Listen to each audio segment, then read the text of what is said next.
Alors ici, si je prends les propriétés audio de ces clips qui sont déjà placés dans ma séquence, par exemple le clip 17, je peux voir que dans cette option correspondance des canaux sources, je n'ai pas la possibilité de changer le réglage puisque la partie audio a déjà été placée sur une piste stéréo. Je ne peux donc plus choisir de régler cela sur deux pistes mono. Nous allons voir à quoi correspondent les autres réglages à la fin de ce tutoriel, mais tout d'abord, voyons les nouvelles options proposées dans Premiere Pro CS3 qui vont nous éviter de passer par ce menu pour changer le mappage audio, puisque dans les préférences, on peut au niveau des préférences audio, soit garder l'analyse par défaut que fait Premiere Pro, avec ce réglage utiliser le fichier, c'est-à-dire que Premiere Pro analyse le type de propriété audio qu'il détecte dans le fichier, un fichier DV relié bien entendu à un élément stéréo, donc il va l'appliquer sur une piste stéréo. Soit on va pouvoir choisir un mappage comme on le faisait dans la boîte d'options précédemment, et donc on va demander à Premiere Pro automatiquement de faire un mappage mono, stéréo ou autre. Donc nous verrons tous ces réglages par la suite, mais nous sommes intéressés par ce réglage-ci, mono, qui va faire que lorsque j'importe un clip, alors je reprends mes deux clips 15 et 17, et bien cette fois les propriétés audio sont différentes, puisque le mappage est directement fait en mono. C'est donc différent du réglage qui a été fait par défaut lorsque Premiere Pro analyse le fichier qui est importé.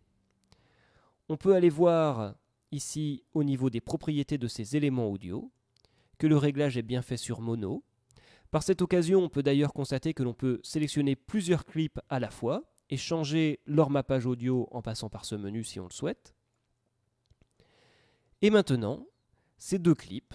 sont donc prêts à être montés et lorsqu'ils seront rajoutés dans notre séquence, on aura ce mappage sur les pistes mono comme nous l'avions vu précédemment. Alors maintenant, si j'importe une musique dans mon projet, il s'agit d'un élément stéréo. Si je la place dans mon montage, elle se place donc automatiquement sur deux pistes mono, puisque dans mes préférences, j'ai demandé que tout élément importé soit mappé sur des pistes mono. Alors pour une musique, ce n'est sans doute pas le choix le plus judicieux, puisque si par exemple je veux faire un fondu au début de la musique, eh bien je vais devoir placer des points clés, d'une part sur mon élément ici, par CTRL-clic, sur mon canal gauche, et d'autre part sur mon canal de droite. Donc, pour éviter cela, on va pouvoir combiner cette option que l'on choisit par défaut dans les préférences pour l'usage que l'on veut le plus couramment. Par exemple, on veut travailler le plus couramment ces fichiers vidéo avec de l'audio sur deux pistes mono,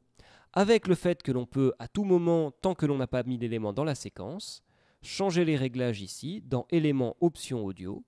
correspondance des canaux sources, et je peux redemander que cette musique, qui est stéréo, soit bien mappée en stéréo, c'est-à-dire montée